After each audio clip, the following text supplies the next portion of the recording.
My name is Jake, and I've been working as a delivery driver for a small local company for the past 5 years. Most nights it's a pretty straightforward gig, just me, my trusty van, and a stack of packages to drop off at various addresses around town. But there's one night I'll never forget. It was a cold, rainy evening in late October. I was on the late shift, tasked with delivering a last-minute rush of packages to customers who just couldn't wait until morning.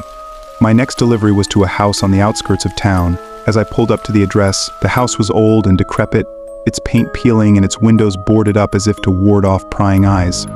I hesitated for a moment, debating whether to leave the package on the doorstep and make a run for it, but something compelled me to approach the house, to confront whatever lay beyond its weather-beaten facade. With a deep breath, I grabbed the package and stepped out into the rain, the sound of my footsteps echoing in the empty silence. As I reached the front door, I noticed a faint flicker of light shining through the cracks in the boards. My curiosity piqued. I pressed my ear against the wood, straining to hear any sign of movement from within, but all I could hear was the steady drip, drip, drip of rain falling from the eaves. With a shrug, I knocked on the door, the sound echoing eerily through the night. To my surprise, the door swung open with a creak, revealing a dimly lit interior that seemed to beckon me inside. I hesitated for a moment, my hand hovering over the threshold, before steeling myself and stepping over the threshold into the unknown. The air inside was thick with dust and decay. The furniture was old and worn, covered in sheets that hung like shrouds over forgotten relics of a bygone era. Suddenly, a noise broke the stillness, a soft, plaintive moan. I froze in place, my heart pounding in my chest as I strained to listen for any sign of movement. But the house was silent once more, save for the sound of my own ragged breath echoing in the darkness. I shook my head, chiding myself for letting my imagination run wild. There was nothing here but shadows and dust, I told myself, nothing to be afraid of. But as I turned to leave, something caught my eye, a glint of metal shining in the dim light.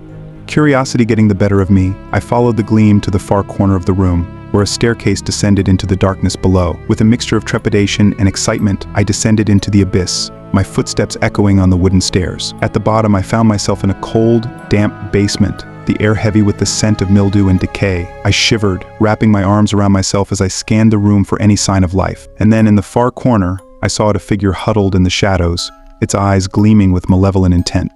My heart pounded in my chest as I stumbled backwards, my mind reeling with fear and disbelief. I wanted to run, to flee from this nightmare and never look back. But something compelled me to stay, to confront the terror that lurked within the darkness. And then, with a suddenness that took my breath away, the figure lunged forward, its movements swift and predatory. I barely had time to react before darkness consumed me, swallowing me whole and dragging me down into the depths of the unknown. When I woke up, I was lying on the cold, damp floor of the basement, my head pounding and my body racked with pain. For a moment I lay there in a daze, trying to make sense of what had just happened. But as the memories came flooding back, I realized that I had stumbled upon something far more sinister than I could have ever imagined. The house, it seemed, was not as abandoned as it first appeared, and whatever dwelled within its walls was hungry for more than just packages, it was hungry for souls. And now, as I lay there in the darkness, I knew that I would never be the same again, for I had seen the true face of evil, and it was something that no delivery driver should ever have to encounter.